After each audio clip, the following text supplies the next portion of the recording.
Olá pessoal, aqui é o Renato Ornelas da OpenX e hoje vamos desvendar o universo técnico por trás de um provedor de internet. Este vídeo é para você, profissional da área ou apenas curioso. Pronto para entender como tudo funciona? Vamos lá! A internet é uma vasta rede de outras redes interconectadas. Uma teia complexa que começa pela sua casa e se estende pelo mundo. Hoje vamos explorar as 3 camadas dessa teia. A rede interna do usuário, que fica aí na sua casa, a rede do provedor e, é claro, a vastidão da própria internet. A internet é uma rede de transmissão de pacotes. Isso significa que toda a informação que vão transitar pela rede precisa ser fragmentada em pequenos pacotes para poder transitar de um dispositivo até o outro. Cada pacote possui seu endereço de origem e de destino, para que ele consiga sair do seu smartphone, por exemplo, e chegar até os servidores do Spotify. Tudo começa lá na sua casa. No início, a gente tinha apenas internet de escada, então era uma linha telefônica conectada no seu computador.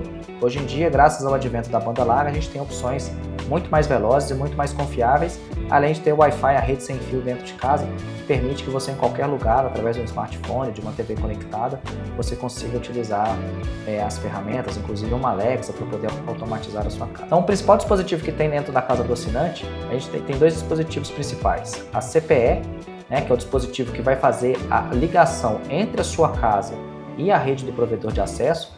Essa CPE pode ser tanto um dispositivo de uma rede de fibra ótica, que ele vai ser um dispositivo que se chama ONU ou ONT, quanto também pode ser uma internet via rádio.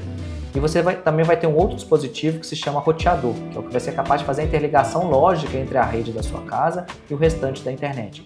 O roteador é que vai ser responsável por encaminhar aqueles pacotes que a gente falou que a internet é composta, os pacotes que vão ser transmitidos e recebidos pelos dispositivos. Muitas vezes, esse equipamento, que é o roteador e a CPE, eles podem ser unificados num único equipamento. Tem alguns casos de rede com fibra ótica, por exemplo, em que o mesmo dispositivo ele é a ONU e também o roteador. Então, ele é tudo integrado num único aparelho que vai ficar instalado na sua casa. Quando a gente tem, então, uma internet aqui em cima, uma internet via rádio, por exemplo, o sinal dos pacotes da sua casa são transmitidos através de ondas de rádio até alguma torre de transmissão que depois vai chegar até a rede do provedor.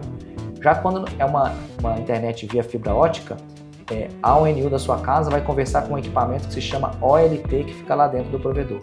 Hoje em dia, a maior parte da internet banda larga que a gente tem disponível no Brasil já é através de fibra ótica, e a maior parte dos acessos de fibra ótica já são feitos por provedores regionais. Se você somar toda a quantidade de acessos que existem hoje no Brasil, os provedores regionais são maiores do que a soma que você tem das operadoras. Então, o próximo passo, você vai ter lá um equipamento dentro do provedor que é o concentrador. O concentrador vai ser o equipamento que vai juntar todos os clientes do provedor para depois levá-los até a internet. O concentrador ele é responsável por algumas funções e ele depende de alguns outros sistemas dentro do provedor para poder realizar o seu trabalho. A primeira parte que ele é necessário ele tem um protocolo que se chama Radius, que o Radius é um protocolo que vai utilizar para conversar com o sistema do provedor. Então, quando o usuário vai tentar conectar, ele que vai falar qual que é o seu plano, qual que é a sua velocidade da sua internet. Minha internet é de 100 MB, 200 MB, 500 MB, enfim, determinar isso. Se, por exemplo, algum cliente está bloqueado por inadimplência, é o Radius que vai conversar com o sistema do provedor para resolver isso, que aquele cliente não pode se conectar. Então, uma vez que a gente passou dessa fase, o cliente já está conectado, a gente vai passar para a navegação propriamente dita. O primeiro protocolo que é mais importante que todo provedor deve ter dentro da sua estrutura é o DNS. O DNS é o responsável por traduzir os endereços, os nomes que a gente lembra, para os endereços IPs. Como a gente falou lá no início, os pacotes da internet eles têm um endereço de origem distinto. Os endereços são numéricos.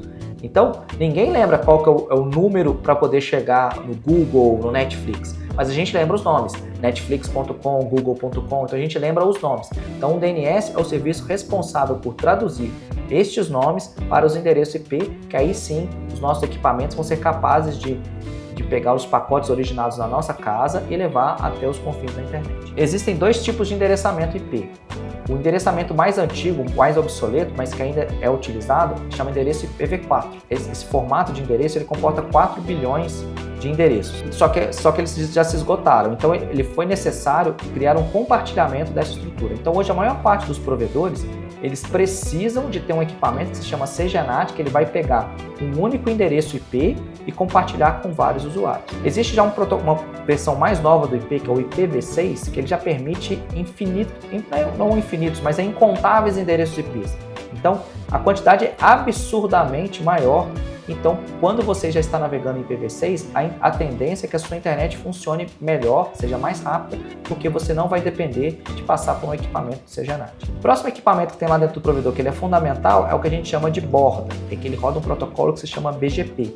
BGP é o protocolo que a gente brinca que é o que mantém a cola que mantém a internet unida. Então, cada provedor ele tem o seu bloco de endereço IP e é através do BGP que ele anuncia para o mundo como que o mundo vai fazer para chegar até a sua casa.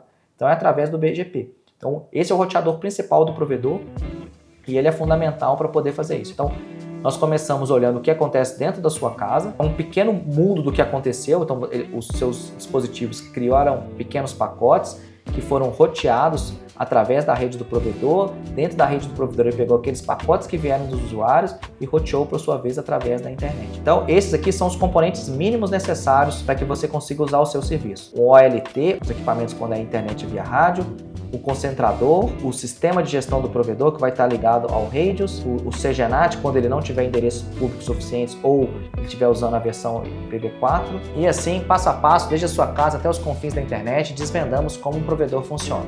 Tem dúvidas ou sugestões, ideias para os próximos vídeos? Deixe seu comentário abaixo. Com a experiência de mais de 20 anos da OpenX, estamos aqui para iluminar o seu caminho nesse mundo digital. Até a próxima!